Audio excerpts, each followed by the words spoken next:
This is Audible.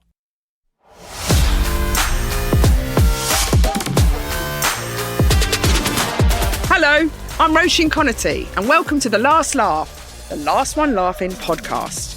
Each episode, I'll be joined by special guests from the show and the world of entertainment to bring you all the behind-the-scenes gossip and analysis from season 2. Think of this show as a cookbook with all the juicy ingredients from that big bowl of Last One Laughing you just devoured. Now, listen, there might be some bad language or good language, depends what you're into. But I'll tell you what there will be, spoilers, lots of them.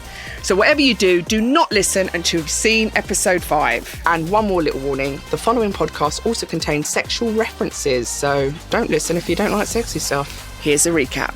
Intimacy coordinators visit and try to teach the gang innuendo. The Frankfurter came out of the seagull's mouth. The producers introduce a new incentive for not laughing. Now you keep your beak shut and I'll bring you cuttlefish galore. And Bob feels the blow after too many of Mel's hairy biscuits. The uniforms down at the shit farm are getting increasingly tight. And to discuss all of that and more, here are my special guests. First up is the incredible Sara Pascoe. She's an award-winning comedian, actress, screenwriter, best-selling author, co-host of the hugely successful podcast Weirdos Book Club, and the first one out of the first series of Last One Laughing. Joining her, she's a brilliant award-winning comedian. She has 12 brothers and sisters, so she has never not had an audience. She's also a presenter and an actress. It's the wonderful Fatiha El-Ghorri. Welcome. Hello. Welcome. So lovely to see you both. So lovely to see you. Yeah. Fatiha, you doing well? Yeah, I'm You look all right. good. Thank you. So do you. So do you. Sarah. Hello. Sara Pascoe. You were on the first series of Last One Laughing. I was the first one to go out. You were the first one to go out at the beginning of episode 2. This series, episode 4, before anyone went out. What do you think's different this year? I was so giddy. They didn't have a Pascoe in it. I was so giddy and so excited to see people. I'd have gone out in sort of 19 seconds. Episode 4, I don't know how they did that. But do you think it is a sort of maybe a less giggly group, more competitive, or has watching the show like given them a little bit more like they knew from you going, oh, you could go out pretty early doors? Yeah. Well, when we did it, to be fair to us and myself, we didn't know if anyone was going to watch it. Yes. So it was like, oh, we'll go to Reading to a warehouse. You all kept separate behind curtains. That's why I was so giddy, because it felt like we were sort of secret agents. And then you go into a room with a wheelie suitcase, go bananas. But we thought it was like a secret thing. Like, who's going to watch it? In the first series as Yeah. well, I think they went in thinking this is going to be easy. We're not going to laugh, because comedians don't laugh at other comedians. Yes. It's only because you know how the joke's set up and all that. You can tell all that when you're listening to them. So you're like, oh, no one's going to laugh at anything I say. And then bang. Fatiha, if you walked into that house, who would you be most scared to see? Bob. For sure. Ramesh, That's- because I know Ramesh. Amy, Maisie. Yeah. All heavy hitters. yeah. There's no safe place to really No. go. If you think, oh, I'll be safe over here, and then someone says something tiny and you're like, oh, I'm gone, you know. Exactly. Like when Sarah, you went when Judy was speaking. But I knew it was going to be Judy. When they asked me in like the interviews before, I said, just don't, please tell me Judy Love's not in there. Because it is that thing, like she could read the phone book. Yeah. And she would then like look at me or like roll her eyes, and I'm okay. Well, that's the funniest thing I've ever heard. I remember you saying before you went in, Yeah. like, I hope Judy's not in there, and I knew, and I Yeah. was a bit like, Yeah, good I luck. know. Yeah, she's my whatever that laughter kryptonite is. Yeah. That's Judy Love. All she said was dry. Yeah. And then you went. I was like, what's going But also, even the fact I was talking to her, I knew the fact that she was talking. I was like, I'm about to laugh. And again, I was trying to blur out her words. Like, don't even listen to me. It's because we were right next to the wall, and obviously they've got cameras behind all the walls. Yeah. They were slagging off crew being on the Raya, Yeah. Yeah. like the lighting department. Oh, that was so funny. So funny. I think about it when I can't sleep. That and Joe Lycett falling over. Ah, Judy! Sarah, so anyone going in to the house, any tips after you've done it? Yeah, you do need a toolbox. You can't just see how it goes. Okay. You got to have some sad stuff. You're going to have to layer over that giggly emotion with some heavier things. But then you've also got to be able to trip other people up. You have to be funny while not finding yourself funny. And the minute anyone else is being funny, just think about your pet dying or something like that. Yeah. This series, Yeah. is there anyone who sort of everything sort of makes you laugh? I think that is Sam Campbell for me. Yeah. Sam Campbell has a way of phrasing things really dryly. I think I would have gone when he said, sorry about your family, to Tash and Ellie. Yeah. I was like, there's sort of a sword out, like, I'll meet you. Whoever you are, I'm ready to play. I felt like he's not afraid of anyone in there. No. And that's really, you don't feel like he's walking around avoiding anyone. He hasn't once seemed like he's on tilt. Yeah. You know? When Tash and Ellie went out and he followed them. Yeah. Like, even that's really like, it was a bit like, you know, in the first series when Richard was trying to get out the door, it was like that. Well, I still hear Richard saying it like an echo. Every time Jimmy goes, doors, I can see Richard running for them. Yeah. It's like imprinted in my brain. Emily Dean was on and she was like, oh, Jimmy's really attractive with his authority and that she loves him walking really fast, shouting doors. She was like, I think it's you've got a crush on Jimmy, don't you? Sometimes. I do think it's the happiest I've ever seen Jimmy. He really suits that house. Yes. Smart house. And I feel like he could live there. Yeah. It is his house. It's just another wing. Yeah. I agree. What have been your favourite moments, Fatiha? Oh, so my favourite is definitely Bob Mortimer when he was doing his Joker. Yeah. That was hilarious. And he kept on going to Ramesh. What was his... I forgot what he was saying. You got a problem? Yeah, that's it. You got a problem, lad. You got a problem. I was like, that would have killed me. Yeah. I would have went like straight away. And Ramesh was really holding it. Yeah. You could see he wanted to blow. Especially when he mimed fuck off to him when he walked on stage. And he threatened, he said his next door neighbour but one had access to agricultural poisons. And that by itself, that as a threat. Yeah. What was it like being in the house with him last year, Sarah? The thing with Bob isn't just that he's incredibly funny, it's that he's also like wonderfully nice and kind. Yeah. So I think he lulls you into a false sense of like fatherness and you're safe with me. You're not safe with that guy. You're not safe. Run away. Were you sad because you were on the sofa by the time he did his Joker? Was that a thing that you were sad about? No, it's better. And also I still watch the clips because they come up on my Instagram, just him singing with coffee pods in his eyes. I didn't do enough research into how not to laugh. So like Daisy May Cooper, for instance, or Rob Beckett in series 1, they both had a way of sort of sinking into their faces and it sort of makes you look grumpy. And I'm watching season 2, I can see that Diane Morgan, Sam Campbell, they're doing that similar kind of thing. It's like, I've never seen them look that sort of like sunken into themselves and jowly, but that is how you don't laugh. It's like you have to sort of like have less neck. Lock your face. Sarah, you went out before you did your Joker last year. Now, we don't want you to tell you what your Joker that you were going to do in case you go back into the house, because that's a possibility. But were there any other Jokers that you... So what's so fun about the process is that you think of what could be funny and you sort of pitch it to the TV producers who are very experienced. So I remember I was up at the Edinburgh Festival on the phone with them and I was like, oh, I tell you what I'd love them to play a game of Find the Mouse. And they went, oh, what do you foresee that being? I said, so I hide a mouse, not a live mouse, but like it looks like a real mouse. Right. And I just hide it somewhere on my body and then they have to find it. And they went, so... what's the rules? I went, they just have to find it. They were like, what, are they allowed to touch you? I went, yes. And then they're like, so you want them to sort of undress you? I said, yes. And they're like, will we have rules? I said, no. That's the point. They just have to sort of put their, because I said, look, imagine they've got to put their hands in my clothes. They've got to peel things up. Of course they're going to laugh. And they're like, when they got like the email back of like, okay, we need to have do you want to be paired up with a writer?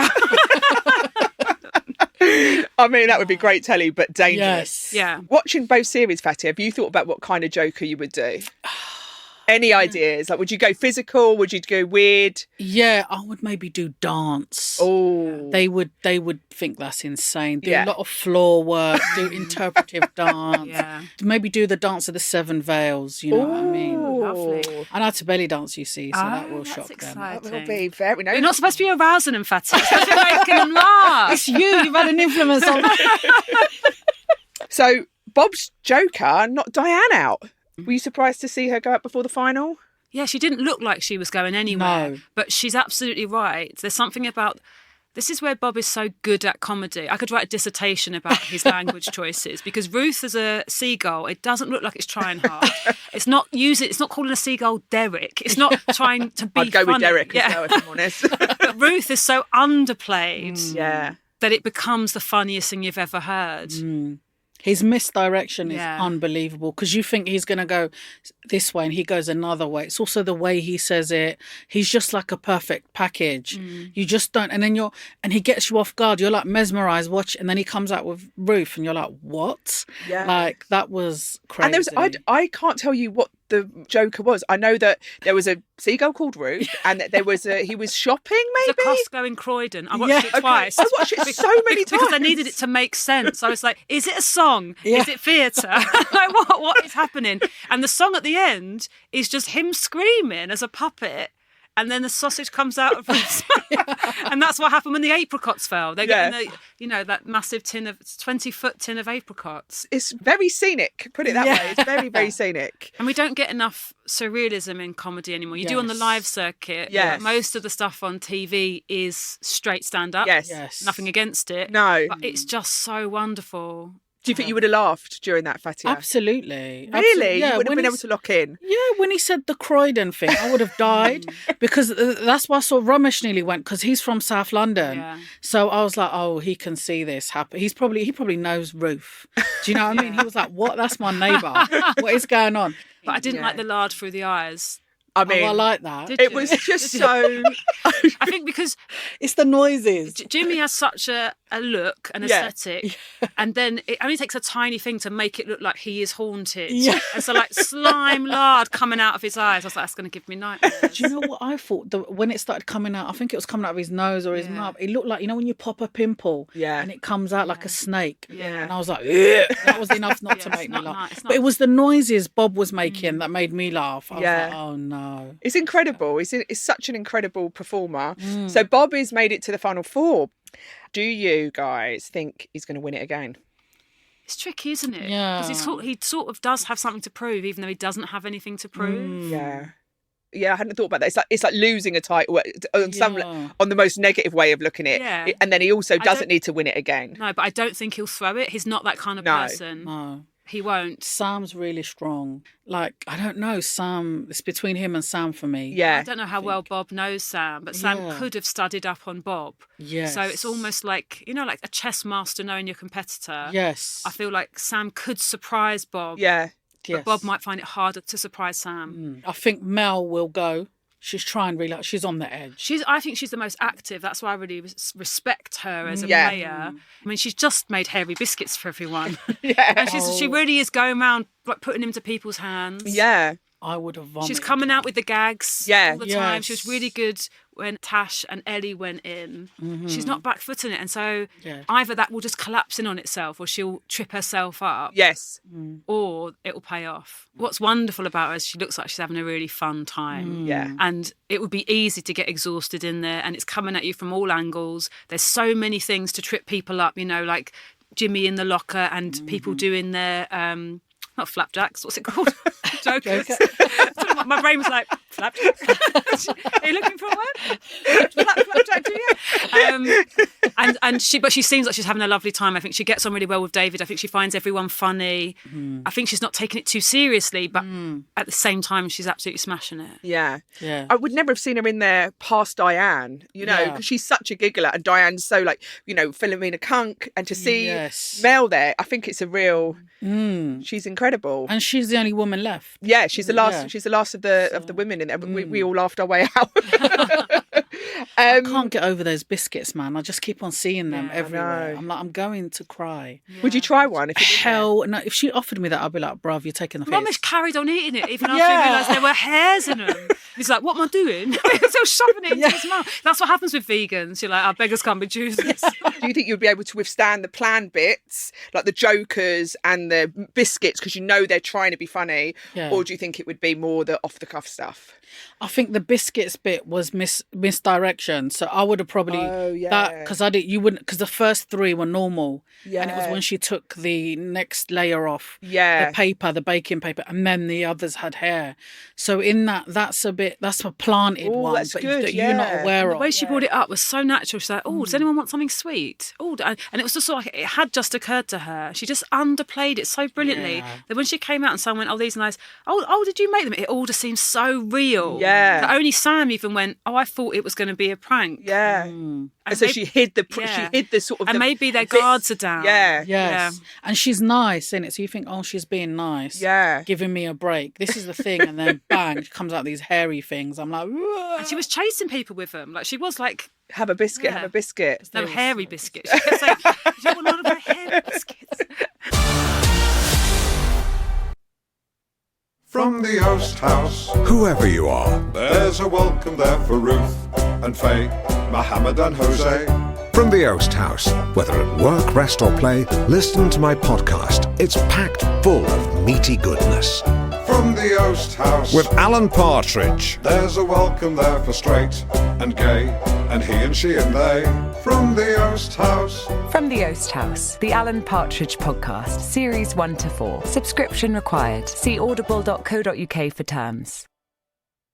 So Romesh also got a red card after Jimmy's head ambushed him. How would you react to a Jimmy Carr in a cupboard, Fatiha? I would scream. Because I'd be like, oh my God, there's a ghost in here. Someone call Ghostbusters.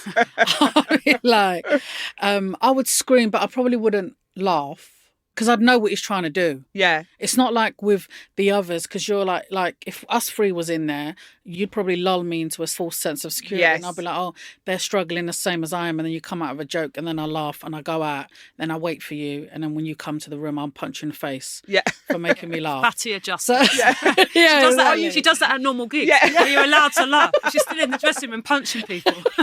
Are you more at risk of laughing when it's someone you're not expecting? Because Jimmy's not been in the house. But also Jimmy's finding it so funny. This is where I didn't think it was fair for Romesh. Yeah. It wasn't Jimmy doing dead straight, you know, I've got some funny ideas for you. He's laughing more than I've ever... He's got this cheeky boy. His cheeks are going red and he's going, you're going around with my dead mum in an urn.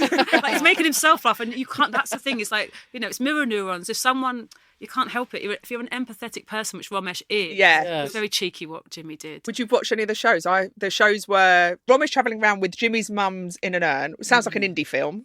Yeah. Not bad. Yeah.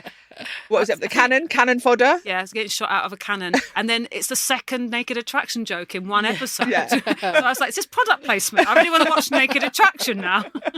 To be fair to Romesh, he was ambushed twice by people from outside of the cast. So he had Jimmy, but earlier he had the brilliant, hilarious Tash and Ellie come in. What did you think of them? I love them. Yeah. I want to be their friends. I learnt a lot from their description of sex. Yeah. Because I loved it because the way they delivered it so perfect, but they were like, an organ accepts another organ. So they said with gay sex, a penis accepts another penis inside it. And they said with lesbians, it's mostly sort of patting around. Yeah. What did you think of David and Mel with the intimacy coordinators? Was that a bit easier because there was two of them together to sort of, did they feel like they teamed up against the intimacy coordinators? They yes-anded, didn't they? So, you know, rather than saying, no, we don't fancy each other, they were like, we had sex over there loads of times. And I think that's what's so great about people who really, really know what their comedy is. Because I think people know David Mitchell maybe from the sketch show or from Would I Lie to You? He's just a naturally really funny person. Yeah. And you're not going to embarrass him. No. But you don't get to be around comedians all the time without being able to hold your own. Yeah. Yeah. He just looks impenetrable. Even when he does these other shows, like he seems like someone that's really difficult to make laugh. But he was like on the verge with the intimacy coordinators. You could see him going and his lips trying. He was fighting to pull his lips down. But I never seen an Englishman in his whole life wanting to have a stiff upper lip as much as David did. He was just like really trying. Last series, people came in, but they were on the stage. Yes. But walking around the house and they couldn't walk away. Yes. That was, a lot of the time people just walk off, but having to sit there and that was really hard because there's quite long bits. Yeah. They had their hands on Romesh saying, how aroused are you? Like that by itself, even just awkwardness and embarrassment, that's when we laugh as human beings to like relieve tension. They have to sit in that tension. Yes. And not do anything. God, like when you see them as well, because you know them, they're like he said in the VT, like they're two of the best improvisers we have in this country. Yeah. When I saw them, I was like, oh shit, all the stuff they've done before. And then you start panicking and then you're already saying like, don't laugh. And you're like... But I also did worry whether Tash and Ellie were going to laugh. Yes. Because they're going in, obviously, but normally they're performing to, normal audiences. Yes. David and, like you say, Mel being really... I was like, oh God, this could go either way. I thought, are they going to break the intimacy coordinators with their comeback? The fact that Ellie was like, no, I'm having a terrible time loads of my family died last week. Yeah. And she just says it. And then Sam. Yes. Sorry to hear about your family. How are you? Terrible. Yeah. Yeah. Okay.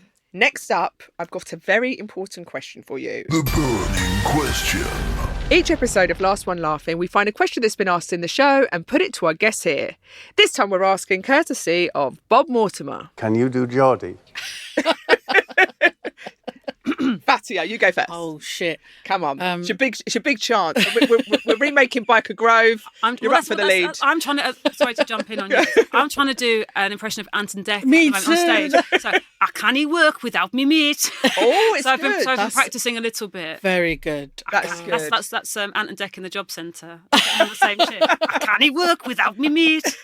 That's actually... It sounds like both of them combined. I was going to say, you sound like Chris Ramsey. Did you hear I would it? like to do a Chris Ramsey. Yeah. I would love Geordie's. If you're going to do an impression of another comic, they have to have a very different accent to you. Yeah. Chris Ramsey would be a nice one if I could do an impression of him. Honestly, you sound like him. Come on, Fatiha. Stop getting out of it. I'm trying to think what they say in I'm a Celebrity, Get Me Out of Here.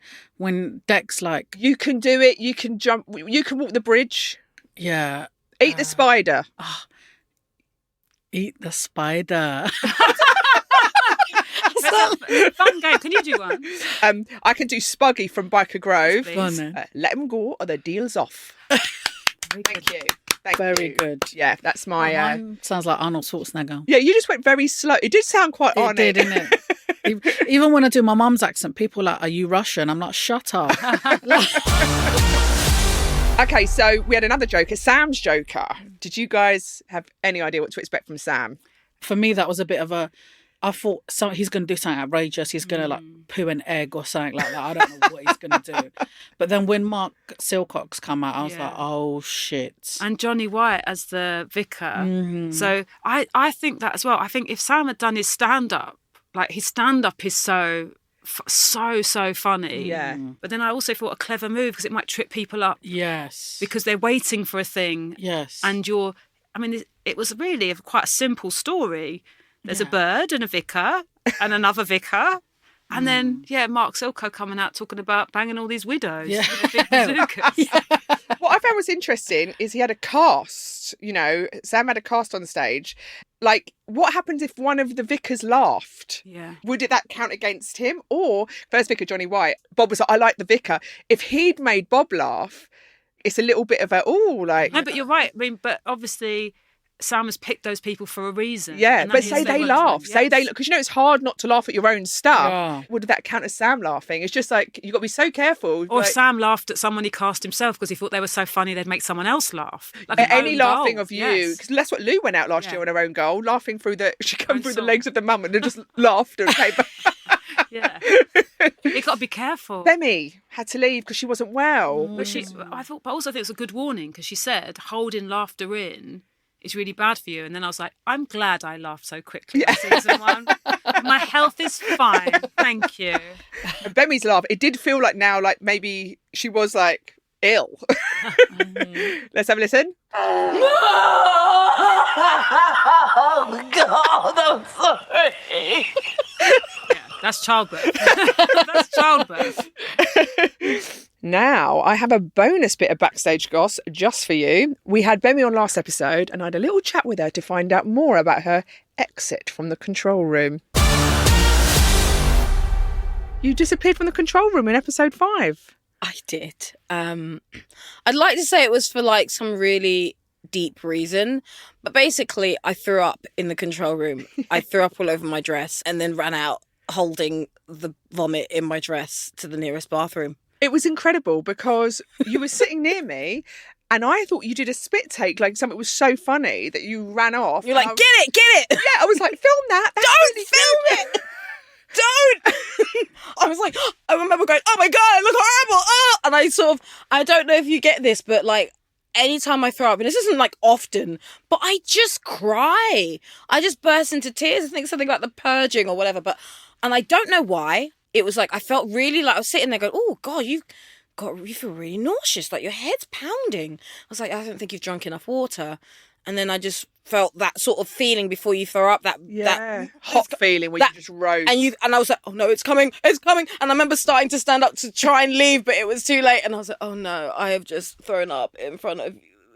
None of us know it. We genuinely all thought, we were like, yay, Bemmy's really laughed so much. She had to I thought leave. she'd gone to the bathroom. I thought you were like coughing. I thought you'd gone off, you know, when you get the coughing fit in the theatre or something, I'll go outside the room. Yeah. And then I thought, I wonder if she's fixing her makeup. Where is she? And I don't know, to this day, it was like one day, and I was like, I remember after I was cleaning up, I was like, I could go back in. And they were like, no, you're going to go back to the... I remember hearing you wanted like, no, I'm fine. I'm fine. Is it all off my face? Send me back. And they're like, no. I could hear them say, Bemmy wants to come back. And everyone was like, but I think we need to make sure she's okay. And they were like, no, she's just like, I'm good. I'm fine. I can do it. I promise. But then as soon as I went back to the hotel, I was gone. I just passed out and fell asleep. Yeah. So I think... my theory is I suppressed that laugh for too long and my body couldn't handle it. Yeah. On some level, because I've never felt like that again. I've never, like that feeling was just for that moment, threw up, and then I've gone about my life, and I never felt like that again.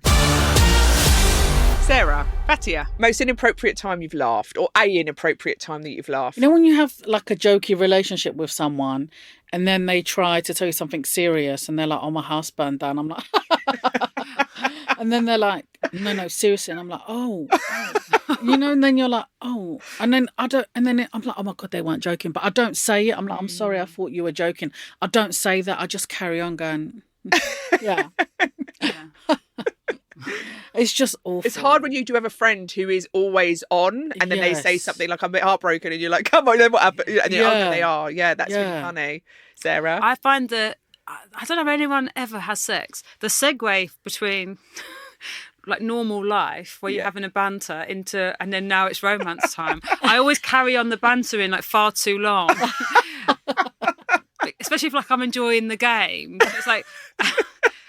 My husband sometimes really has to like, stop it now. And then I find that then that's quite funny. And because you got to go to that sexy persona, but you go, but a minute ago. But it's too cranking gears. Like, these are very different ways of being a human being. Or sometimes you think, oh, we're just having a little flirt and a laugh, and then you're like, oh shit, you want to do this actually? Or you actually want to do, oh shit. Yeah. And you're like, oh shit. Yeah, and it's so grown up. And then your brain just goes, what's the worst thing I could say? And then suddenly you're saying that. That's so true. The next episode is the final. Who is going to win? I don't know, man. It's tight. I think it's between Sam and Bob. Yeah. That's what I think. Maybe even David. If David goes out, I don't know, man. They're all... Bob really respects David and finds him funny. And that's what happened in series 1 with him and Richard. Yes. And that's why it ended up being the two of them, because Bob's funny bone is difficult to find. Yes. And it's almost... So it's between... Well, all four of them are doing so amazing. What do you think of Break David? Because he's so good at that. Like, deadpan, he like can logic bomb his way through. Like, if someone says something mad, he can sort of deconstruct it to sort of bring the energy of Giddy down, because that's what he needs to do to win. What do you think could break David? I think Bob would have to go for him directly. I think it needs to be a direct strike now. And maybe when it gets into like the last hour, we're going to have to see that from Bob of like, right, because he can do it. Yeah. Sort of follow people around, going, you know, pushing it further and further. Yeah. I think Sam thinks he can underplay it and just sort of get to the end. Yeah. And maybe that will trip him up. Who knows? Yes. And David is a really brilliant comedy actor as well. So you never know at any point what he could pull out, that his sort of skill set. Absolutely. He was also responding to, like, you know, all the dirty stuff that was making him laugh. But that will happen. I think your sense of humour mutates if it's been 8 hours without laughing. I think it does become more infantile. In series 1, they talked about going to the toilet so much. People that I've never known to want to talk about defecation. Like, it was ages, wasn't it? Yeah. This is what happens, is you do sort of regress a little bit. So we've got the predictions, but sudden death now. So Sam hasn't even got a yellow card. How do you feel about that? That you can survive all that time and then bang. I think it makes it really exciting. Yeah. It's good. Yeah. So I don't trust the fact that he hasn't laughed so far. I don't like that about him, in a way. Is he a robot that the real Sam Campbell has sent in there? Yeah. And he's sort of controlling from outside. I think when he goes, it's going to be epic. It's going to be like Bemmy's. Another Bemmy. Worse really than Bemmy. will, He's going to just blow the roof off. It's literally going to come out of his belly button. Like, it's going to go mad. I hope so. I'm worried he's depleting, like on Street Fighter or something. Like his energy's gone down and down, and actually he's not going to laugh. He's just going to disappear. And they're like, Sam Campbell doesn't exist anymore. You know, in what's it called? What's Guitar that? Hero? No. Guitar. Fatiha didn't mind the guitar. The one with the guy and the car and it gets struck by a line. Back to the Future. Oh yeah. You know, when he starts to lose himself. Oh, yeah. But I love that you went for the guitar for Back to the Future. Yes, okay, yeah, exactly. I think episode 5, Sam Campbell is, if you look at his hand, look at his extremities, his neck's disappeared. His face is just like glass. This is going to be one of those Reddit rumours now. You know how they said everyone thinks Brett Goldstein's AI. They're going to start saying Sam Campbell's drugged himself. Oh my God, what a treat you guys have been. Thank you so much for coming to do it. It was lovely to see you both. Sara Pascoe and Fatiha El-Ghorri. Thanks so much for listening. And don't forget, when you've watched the final episode of Last One Laughing, make sure you come straight back to this podcast where I'll be going behind the scenes of the series finale with 2 more very special guests. The Last Laugh, the Last One Laughing podcast is an Audible original produced by Zeppotron and Initial.